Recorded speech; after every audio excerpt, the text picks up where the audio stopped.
Welcome. I'm Julie Bacon, and you're listening to the Mindset Coaching for Handlers podcast, a podcast for dog handlers who are on a mission to achieve big goals.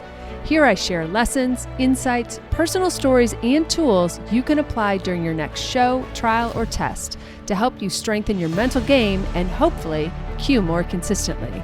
Be sure to check out the show notes where you'll find details about the episodes, plus important links, including the link to the Dogged Planner and Workbook created just for handlers on a mission. So if you're ready to improve your competitive mindset, get out of your own way, and connect with your dog like never before, then it's time to get comfy, bring an open mind, and work your mindset. Hey everyone, welcome back to the podcast. Okay, this week we're talking about this concept of pushing through.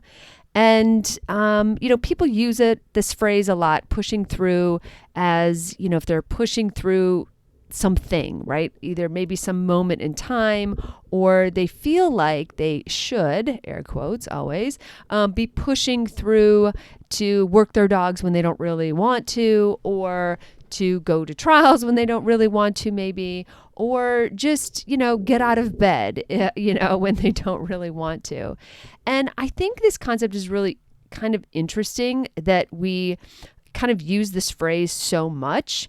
But I don't know, for whatever reason, it just really hit me lately, probably because I feel like for some days right now, I feel like I'm pushing through, definitely pushing through some grief lately and trying to do life as normal. But also I think we all have to push through those moments where we don't really feel like doing the thing, like our discipline is waning, or certainly our motivation isn't there. And yet we feel like we should, or we ought to, or we're trying to push through to the other side.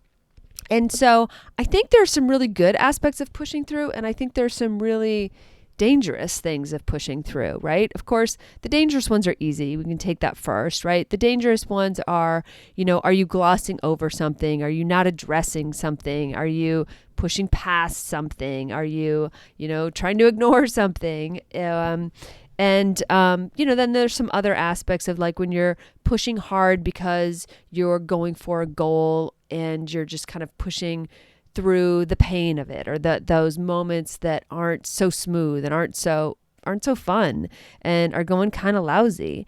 And I think that, we need to have some of that in us, some of that grit, right? That ability to push when things get hard, when things aren't that lovely, smooth, and I'm kind of laughing, right? Because it doesn't really exist, but that smooth straight line of success where everything just goes up and to the right in this beautiful pattern, and really we know it's full of ups and downs and turns and swirls and whatever else.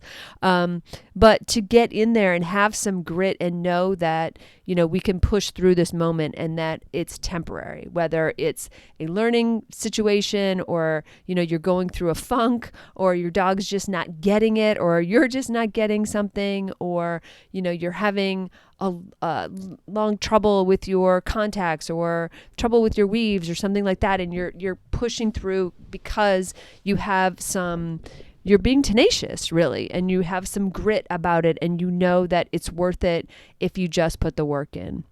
So there's all these little different ways to talk about pushing through.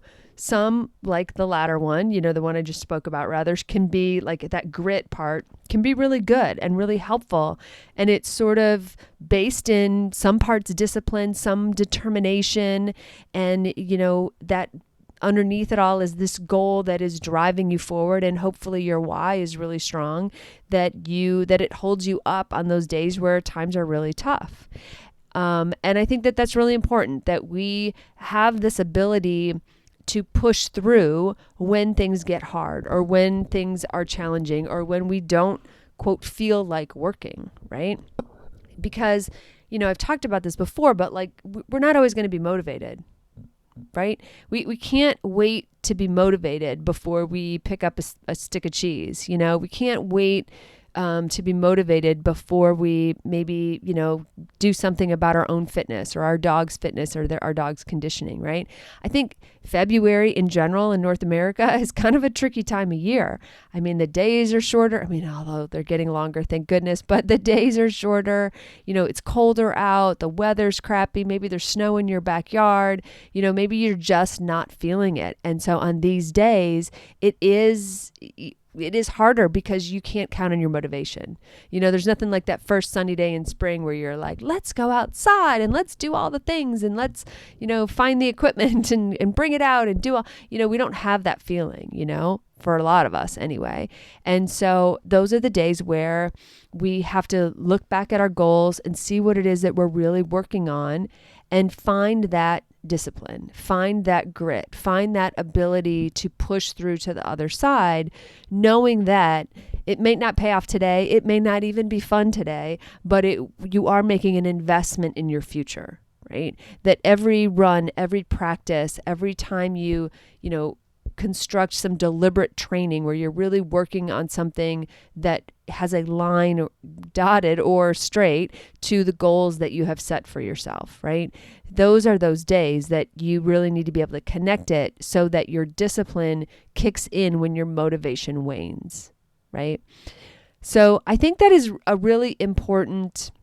It's a skill, kind of, sort of, but it's also, I think it's kind of one of those muscles, that people talk about, like, well, it's a muscle. It's not actually a muscle, but it's like, it's something that you build that gets stronger, that there is some studies that say that when people who are able to do the thing they don't want to do, that actually they've mapped that in the brain, which I find fascinating, but they've mapped that in the brain that people who are able to do things when they don't want to do them, there's an area of the brain that grows when that happens.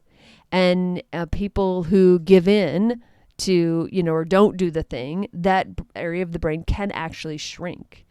And so it is not really a muscle in the fact that you are growing a part of your brain every time you do the thing that you don't want to do. And that could be everything from, getting your steps in, to working out, if that's personal, or cleaning up your eating, or just eating better at a trial or something like that. Could be training your dogs when you don't want to, picking up that cheese and doing 5 minutes of something, when you guys have been in all day because it's cold or snowy or rainy or windy or whatever it is this time of year. And so every time you do that, you are making a difference in your brain.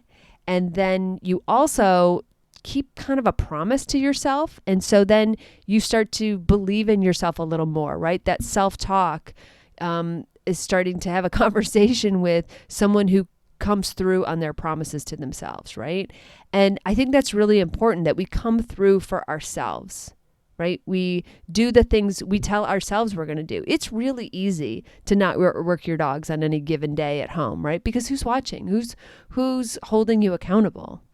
And so when we don't have an accountability partner, or we don't have some mechanism, right, that someone knows, it's really easy just to not do the thing.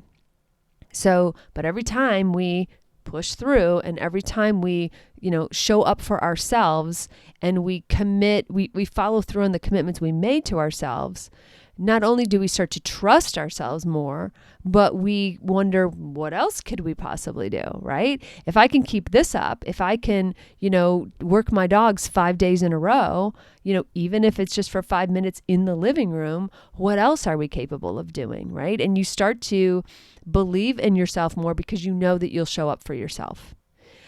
I think, people who do workout programs or something like that, even like there's so many great home things now that you can do, or, eat right, for a week at a time or something like that, or do like commit to like a 7-day, veggies only, fruits and veggies only, or something like that kind of a thing.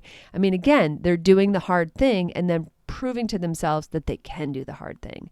And I think that that's really important. And I also think that it's important to, if you're going to do something like that, again, whether it's work the dog or have a salad, that you start realistically so that you can build upon that, right? I hate running, right? I work out regularly, but I do not enjoy running. I've never enjoyed the zone of it. I've never enjoyed any part of running.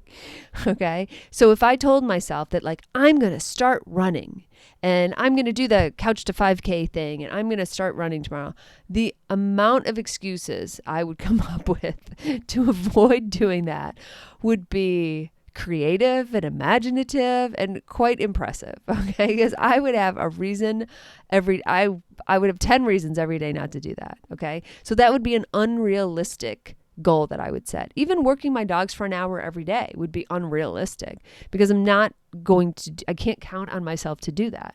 Well, then the self-talk comes in, right? Then I'm calling myself names and then I'm a failure and then I don't come through for myself. And then, my self-talk is you never do what you say you're going to do, right? Instead, if I started easier, like, hey, I'm going to go make sure I get my steps in tomorrow. Well, that's a lot more reasonable and believable, and I'm more likely to do it. So as soon as I do it, then I'm likely to do it again, right? Because I've become, in my mind, a person who works their dog regularly, a person who gets up and prioritizes their own like health and fitness or whatever, right? A person who makes sure that I'm stretching or getting in my mobility and my flexibility in the morning or, doing my gratitude lists, every day or something like that, right? We want to be able to say about ourselves that I'm a person who, and then be able to finish that sentence. So in a lot of cases, that means pushing through the things and doing the things that we maybe don't really feel like doing, right? So you could call that determination. Again, I hate the term willpower because I feel like I have a lot of will and desire and sometimes just not a lot of discipline. So for me, the key word's discipline, but maybe it's a different word for you and you have to find your word, okay? Make it personal. But I think that they always say that like discipline steps in when motivation wanes. So to have that discipline to, be a person with grit who pushes through is really going to send a message to your self-talk that you are that person. Okay. All right. So in a second, I want to talk about pushing through when it's maybe not so healthy. Okay. Be right back. Quick question. Do you ever wish you had more mindset help? Well, the Q membership was created just for that reason. Every month we pick a topic and then we have 4 lessons, which are kind of like these podcasts that we dive deeper into. And so if you are ready for more, you're ready for more mindset work, think about joining the Q membership. Annual members get a free coaching session, but you can also choose the monthly option as well. Go to theqcoach.com to learn more. Let's get back to the episode. So there are some other times that pushing through has nothing to do with discipline, okay? It has more to do with kind of that concept of like getting through life or getting through something or doing things because you think you should or because there's some outside force has some expectation or you're putting internal pressure on yourself. Or, maybe you're just going through grief, for instance, and you're pushing through that. All right. And remember, I believe that grief can be for a whole bunch of things. It can be, as big as losing a dog or or it can be all the way to, grief over not finishing a title by the end of the year, or not making finals or nationals or qualifying or all those things. All those things are forms of grief, right? When we have to let go of something that we don't really want to let go of.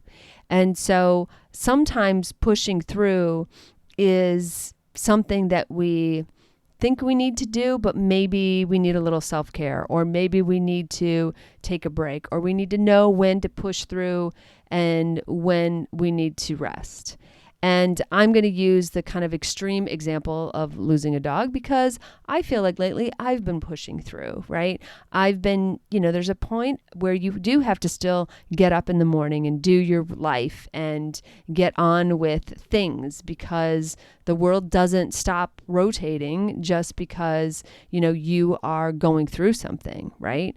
And so I think when we hit those moments, the best that we can do for ourselves is I'm going to use a phrase like take turns. It's kind of a weird use of that phrase, but it's what's jumping to mind. But like maybe alternate is better. So like alternating, pushing through and getting up and doing your daily thing, but then also saying, you know what, I'm going to bed early, or I'm going to go take a nap, or I'm going to do something for myself. I'm going to go eat well or eat terribly, right? Go have some ice cream or whatever, or do some. So you're having moments of pushing through and you're having moments of rest, or you're having moments of pushing through life and doing your life as normal. And then you have moments that are just for yourselves. And I think that what it really comes down to is a form of balance. You know, I hesitate to use the word balance, and that's why I'm saying a form of balance, because I don't think balance necessarily means equal, right? It's just that you're sort of trying to balance out when you are pushing and when you are resting. And it's not dissimilar to how we work our dogs, right? We're working them. Maybe we'll go on a jag where they are trialing every weekend for 6 weeks. And then we're going to, come back and quote alternate or balance that out with some real rest where they don't have to do any sport at all. They're just literally resting. Maybe they're still going for walks and things like that, or different forms of conditioning, but they're getting some rest. They're getting some time off, right? So I think that is similar with us, and we have to do that for ourselves and for our dogs, right? We have to balance that. That's why I'm such a big advocate of like when you plan out your year, making sure that you're planning for rest, because we have to not just be pushing our dogs all the time either, right? They're going to push for us all the time. We have to be the ones that, put the brakes on or make sure that we're scheduling in rest for them. So when we're going through these moments of where it's hard for us, and again, it could be from the disappointment of like missing a title or, not making, not qualifying for something or what have you. And you need time to process that, and you owe it to yourself to process that in however long it takes to do that. Or it could be or a rehab or something like that you're facing, an injury or something for yourself or for your dog.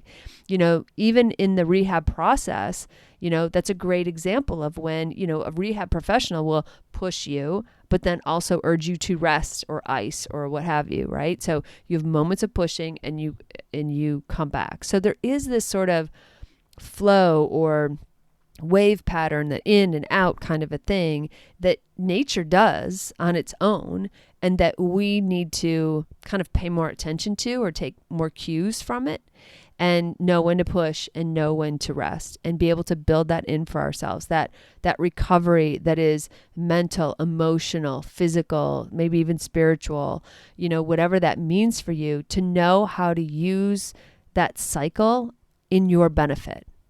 Right? To know when to push and know when you're just being kind of lazy, or, we all know the excuses that we make in our heads, right? I can talk myself out of working out any day, and I really enjoy it. Like I enjoy working out. It's always been a part of my life forever and ever. And yet I can still make a really good excuse not to work out on a given day, right? I know I'll feel better when I do it, but, so, we need to figure out how in our lives we are going to balance discipline and rest, and pushing through and knowing when to not push, or knowing when pushing is actually detrimental, whether it's detrimental to us physically, to our dogs physically, or to us mentally, our dogs mentally, emotionally, spiritually, what have you. You need to sort of respect the cycle, if you will. And so I think that we need to do that with our friends too. Like as we're supporting our friends, be able to see when they're pushing in a good way, or when they probably need to rest, or when we can help them push through, or when we can help them rest, right? We can sometimes it's easier to see it in others and not as easy to see it in ourselves, right? So I think, just kind of very simply, this concept of pushing through, I think is almost also cultural. We'll hear people say, oh, you just got to push through it. You just got to, get to the other side. You just got to, buck up and just push, right. And it's I don't know, it's kind of cliche American work ethic sort of thing, maybe. And maybe that's where it comes from, or maybe it's generational. And I just had the generation of parents who sort of were into that thing. But I think that when we say that we're pushing through, I want us to use that phrase much more consciously, or not at all, but to know when we are need to push and we have discipline about it, and the situation calls for a little bit of grit on our parts, and when this is a situation where like, nope, this is a situation where I need to take a step back and sort of balance it out with some rest. Okay. All right. So that's it. Very easy this week. Very easy message this week. But as you are like going to on your way to a trial this week, or as you are training this week, or as you're just kind of thinking about your schedule this week, I want you to make sure that you are pushing. I'm not telling you to just like, kick your feet up and be like, not now, I'm busy resting. I want you to build in, or to really look at your schedule for the coming week, or really think about when you are pushing and when you are balancing that out, right? When you are pushing through, are you doing it because you want to, because you have a goal, because you are on a mission, and you like are trying to stay on task, and you are showing grit, and you are showing determination, and you are showing dedication to those goals? And when you are pushing maybe but it's not being productive, right? Or it's not being helpful or healthful. So I think that is the key difference, is if we can become aware of the pushing ourselves when we need to, and being able to be our own best cheerleaders and our own advocates and our own disciplinarians, right? And be able to get ourselves moving and be able to self-motivate, right? And when we need to balance that out and be a little less hard on ourselves, or a little less hard on our dogs, or not push our dogs so much, right? So it's the building of the awareness. That's part one. Always start with awareness. I feel like I say that every week for whatever topic we're talking about. But then the other thing is like, be aware of that in your schedule. Like as you sit down, I mean, that's part of the reason like the planner is the way it is because I want you to sit down and look at your week ahead and think about like, okay, where am I training? When am I going to class? Where am I pushing? And then look at your schedule as a whole and be like, where am I resting? Here's this like 5-week push that we are making between now and the end of the qualifying period. Makes sense. Great. What am I going to do to balance that out afterwards? What am I doing to rest my dogs? What am I doing to rest myself? What are we doing maybe in the middle of that for fun? Right? I'm a big proponent of joy. So like maybe I'm scheduling a hike in there, or swimming in there, or something that my dog loves to do in the middle of this quote push to the end of the year, the qualifying period, what have you. How can I balance that out? So if we think about it that way, right, then I think it's a little bit of a shift in perspective of how we look at our schedule and our calendar, or even our week ahead. We start looking for, we're just working. Like I've scheduled this dog for 2 classes this week plus a trial. Maybe I need to like see when I can get a massage appointment for them, or a chiropractic appointment, or maybe just on Tuesday we just need to go for a hike in the woods. Maybe I need to get my butt in the car and drive them to the park and take them on their favorite hike or something like that. And yeah, that kind of will require some discipline on our parts, because we'll probably have 5 excuses of why we don't want to do that on that day. But again, it's that balance of knowing when to push through and knowing when that you need to shift gears. And maybe that's a better way to say it, right? Because everybody doesn't want, I don't have time to be like lazy. Who has time to rest? Da, da, da, da. I promise you, if you and your dogs allow yourself to recover. Maybe don't think of it as rest. If rest is a dirty word for you, allow yourselves to recover. You will be in much better shape mentally and physically to be able to do what you need to do, right? So a healthy mindset, a healthy competitive mindset is taking care of themselves, right? And looking at this holistically, pushing when need be, having discipline and determination and grit when need be, and also knowing how to refuel and restore themselves. Okay?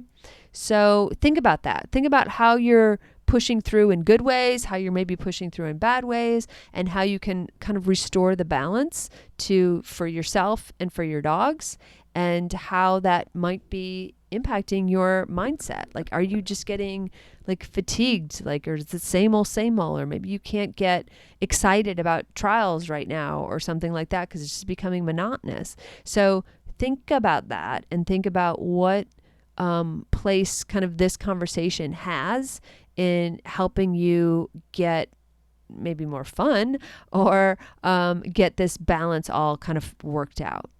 Okay? All right. So food for thought this week. Whatever you're doing this week, I hope you have a great week with your dogs. Thanks so much for listening to the Mindset Coaching for Handlers podcast with me, Julie Bacon. I am so grateful for your precious time. Check out my Dogged Planner workbook and journal available on Amazon. Just search for Dogged Planner. I also offer monthly membership that's perfect for ongoing support of your awesome goals.